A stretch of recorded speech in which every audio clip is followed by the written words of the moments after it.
Guardians, this Strand Titan build is one of my favorite endgame builds, and that's because with this build you have a ton of survivability, you gain incredibly strong melees, and with the right boss, you can deal a ton of boss DPS. Let's get right on into it.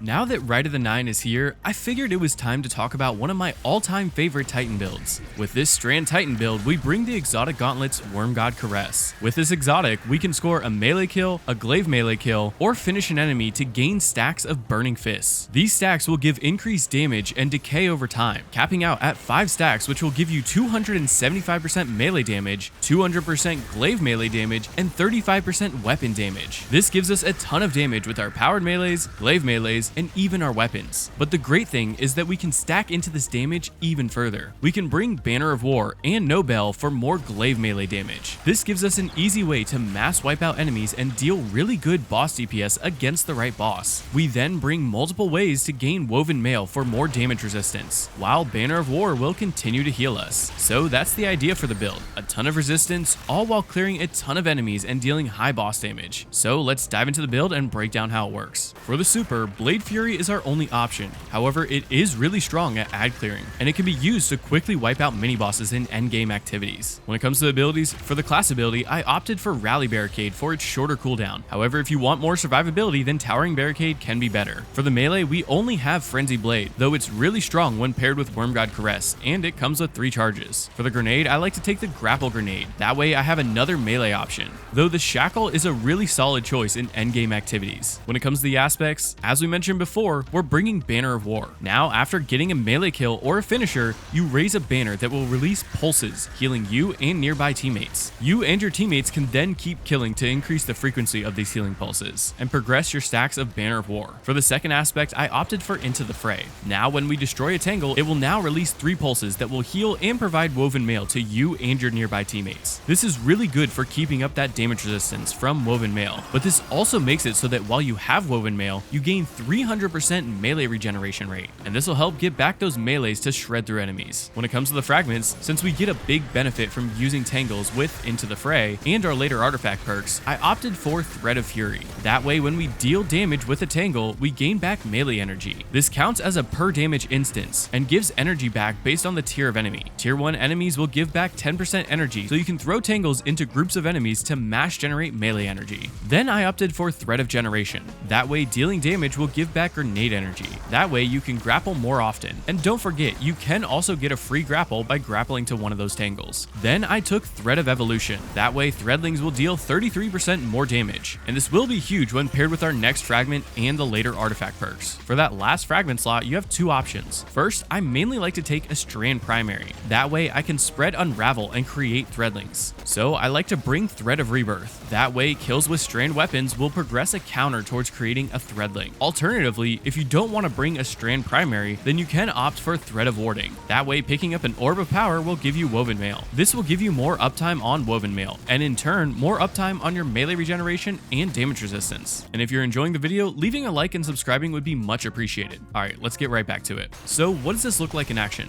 Well, first we need to talk about where this build is good. I mainly love this build as my seasonal content build, or generic gameplay build. You can opt to bring it in some dungeons and raids, though you need to make sure the bosses will be able to be damaged by glaive melees. In most activities, you want to start by getting a melee kill or finishing an enemy to proc your Banner of War and start up your stacks of Wormgod. By getting a powered melee kill, you'll create an orb, which will give your Strand weapons unraveling rounds. Now you can keep shooting with your Strand Primary to spread that unravel, creating Threadlings and wiping out enemies. In the meantime, make sure to keep getting melee kills or finishers to keep working up your stacks of Wormgod. This will increase your weapon and melee damage. In tough content, you can opt for a Glaive, which will still offer a ton of melee damage, especially this season with Nobel, but this will also offer you a ton of on-demand damage resistance with that Glaive shield. Now when it comes to boss phases, I like to make sure to bring this build into a boss that can take melee damage and it has enemies around them. That way I can bring in full stacks of Wormgod to deal a ton of melee damage and Glaive melee damage. As you're about to reach 3 stacks, I like to score another melee kill or finisher to work back up to 4 or 5 stacks, extending your high damage potential. And if you are using something like like Winterbite, then make sure to melee 3 times, then block to re-proc Nobel and cancel that last animation. Continue this cycle until the DPS phase is over. So let's talk about ways to improve the build. For stats, I like to shoot for 100 in resilience and strength. Then I go for as much discipline as possible. And when it comes to armor mods, for the helmet mods, first I like to take a harmonic siphon to help create a ton of orbs by getting rapid kills with our strand weapons. Then I bring hands on, so that melee kills will give back more super energy. And then I bring a heavy ammo finder to help create more heavy ammo bricks. And when it comes to the gauntlet mods, I mainly like to bring 3 copies of heavy handed. That way, every second we get a powered melee kill, we'll create an orb. Remember, the grapple melee counts as a melee kill as well, so this will help create more orbs, which will be important with our later leg mods. For the chest mods, like with most builds, in most content, I'd recommend taking 3 resistance mods, 2 elemental to match the activity, and 1 melee resistance. But the most important thing is to just match it to the activity and the enemies that you'll be facing. As for the leg mods,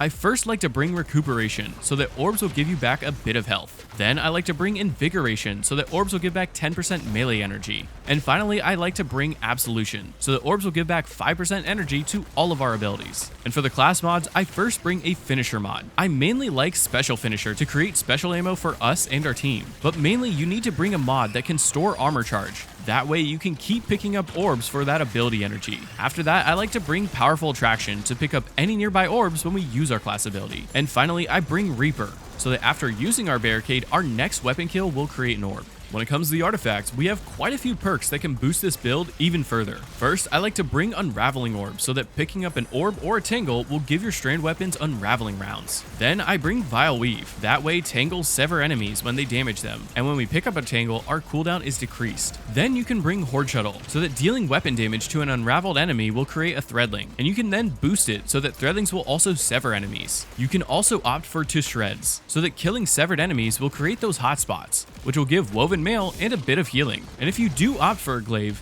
then make sure to bring Hold the Line. That way, while surrounded, rapid Glaive or Glaive melee kills will heal you. You can also bring Nobel, so that rapid Glaive melee kills will give back ammo to special ammo Glaives. And this also increases your Glaive melee damage by 85% when blocking damage with a Glaive. As for weapons, you have 2 main options for loadouts, depending on what you want to do. You can either opt for Tractor Cannon to provide you and your team with the largest debuff possible, or you can opt for a DPS build like Winterbite. In the first slot, for the Tractor build, I like to bring a strand primary weapon like Mirror Imagio, or whatever your favorite strand weapon is with Hatchling. And for that Winterbite build, you can easily opt for a double special loadout, since you can use Winterbite on the boss, and honestly, any other enemies as well. So this slot could be a utility slot like a blinding grenade launcher, or bringing a 1-2 punch shotgun. As for the energy slot, for the Tractor build, I like to bring a Glaive in this slot. That way I can take advantage of all of our Glaive melee perks. Plus this gives us that instant damage resistance with the Glaive shield.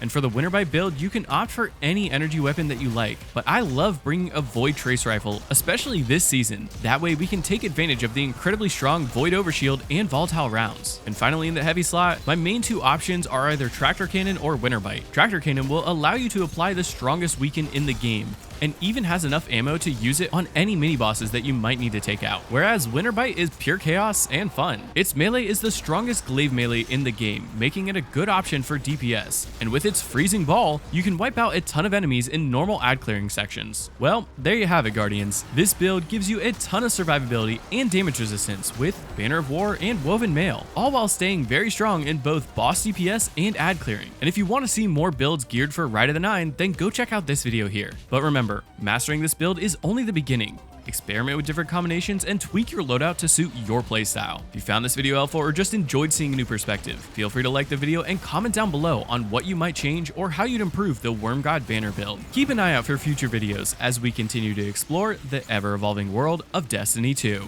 Until then, may the threads of fate be ever in your favor. This is Lucky Mech, signing off. See you on the next adventure, Guardians.